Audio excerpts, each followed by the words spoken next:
Parabéns pra você nesta data querida, muitas felicidades, muitos anos de vida. Pessoal, estamos ficando mais velhos. Hoje é meu aniversário, 37 anos. Tá pesando. A brincadeira que todo mundo faz, né? Daí quando tem 50, 37 não é tanto assim, né? Mas quando tem 20, 37 é bastante. Mas enfim, né? Então hoje estou de aniversário, é um dia super feliz, é um momento importante esse que eu estou vivendo, do dia, mas também da época da minha vida. É um momento muito satisfatório, um momento que de fato eu estou meio que realizado, pleno naquilo que eu faço, tudo aquilo que eu sempre quis e sonhei eu hoje tenho, né? Um tipo de vida que eu acabo tendo e que é muito satisfatório para mim. Então posso dizer que sim, eu sou feliz hoje, devido às minhas escolhas, devido às minhas circunstâncias, enfim. E queria nesse vídeo hoje então conversar um pouco com vocês e destacar algumas regras de ouro que eu acabei aprendendo durante a vida e que são fundamentais nas minhas escolhas e na minha realização atual. Então vou falar um pouco sobre elas agora. Eu separei em dois blocos. O primeiro bloco é aquelas regras que dependem apenas de mim, e um segundo bloco que depende do contexto, do meio, porque a gente sabe que nem tudo é tão simples assim. Muitas vezes nós queremos algo, mas o meio não nos proporciona esse algo. Então por isso mesmo eu vou começar citando algumas que dependem apenas de mim, para depois falar das que dependem do meio. E a primeira que eu vou destacar aqui é algo que eu sempre faço, é algo que meio que me marcou desde os meus 20 anos para cá, que é a questão do Palácio da Memória. Isso mesmo, eu vi pela primeira vez isso em Sherlock Holmes, em seriados, na obra, enfim, e de lá para cá eu pensei, é muito importante mesmo, principalmente para o meu tipo de vida, que é desenvolver o Palácio da Memória. Bom, mas como eu faço isso, né?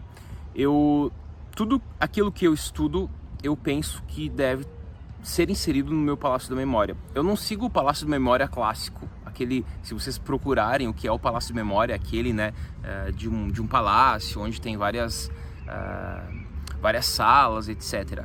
Mas eu sigo um modelo que meio eu criei para as minhas necessidades, que é o que?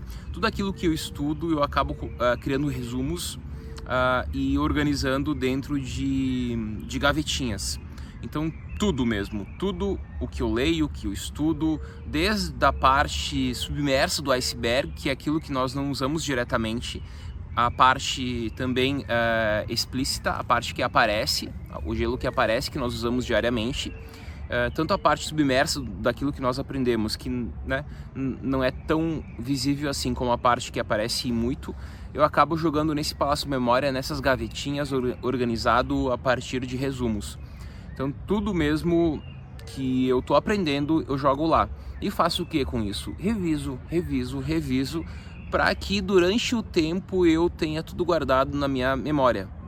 Claro que eu não vou decorar um texto de 10 páginas, não é nesse sentido, mas eu poderia dar uma aula sobre aquele texto tranquilamente, de 2 horas. Por quê? Porque eu fiz o resumo, porque eu trabalhei em cima do resumo, eu estudo os resumos, e aquilo de certa forma está lá no meu Palácio da Memória. Então, como primeiro ponto básico que eu fui definindo durante a minha vida, e hoje é mais do que importante, isso é central para o meu trabalho, para a minha atuação enquanto professor de filosofia, é trabalhar com o Palácio da Memória. Então fica como primeira dica para vocês: criem o Palácio da Memória de vocês e desenvolvam ele, cuidem dele, trabalhem nele durante a vida de vocês, porque quanto mais avançamos, mais o palácio cresce e mais nós passamos a conhecer. Mais conhecimento temos, né? Mais informações vamos guardando lá, mais conhecimento temos, e aí remexe inclusive à questão da inteligência. Então aquela relação, né, informação, conhecimento e inteligência. E a inteligência, obviamente, aqui ela não é algo porque quanto mais sei, mais inteligente eu sou, né? A inteligência, nós temos que partir da ideia das múltiplas inteligências, mas uma das formas de adquirirmos a inteligência, por exemplo, pode ser nesse sentido aí mais textual mesmo. Então essa é a primeira dica que eu passo para vocês e que eu uso meio que diariamente no meu dia a dia. Como segunda dica, eu anotei aqui: tenha uma vida bem analisada. Exatamente. Muitas pessoas acabam não tendo uma vida bem analisada, muitas pessoas acabam passando pela vida como se fossem, de fato, animais. Os animais, diferente dos humanos, eles não analisam a vida deles, eles não refletem sobre os atos, enfim. E nós, seres humanos, temos essa diferença com os animais, que é a racionalidade, que é a liberdade, que é o pensamento reflexivo. Então nós podemos sim desenvolver e termos uma vida bem analisada, e isso é mais do que fundamental. Como segunda dica, eu afirmo e sempre falo para todos: tenha uma vida bem analisada, analise a sua vida. Uma vida não analisada é uma vida não refletida, e uma vida não refletida é uma vida que nem vale a pena, né? Seguindo aqui um pouco os ditos de alguns filósofos. Então, tire um tempo, analise a vida, seja um sujeito reflexivo. Essa deixo como a minha segunda dica. Bom, como terceiro ponto que eu fui aprendendo, até porque nós aprendemos isso, é ser ético, né? Nos tornarmos sujeitos éticos. Muitas vezes as escolhas acabam nos jogando para lados questionáveis, né? Mas eu acho que um dos caminhos é justamente o caminho da virtude, né? Como Aristóteles disse, né, lá a partir da ideia de frônesis, sabedoria prática, prudência, moderação. Então essa sabedoria prática, a frônesis, né, que para Aristóteles remete ao meio termo, nós adquirimos pelo hábito, pela prática. Então, se nos tornarmos sujeitos éticos, ser ético significa aprender a sermos virtuosos, né? E aqui também, óbvio, nós podemos pensar a la Kant, né? Muitas vezes nós agimos por inclinações e a ética, ela acaba se afastando das inclinações, porque aí quando nós agimos por inclinações, nós acabamos tendo interesses nos nossos atos.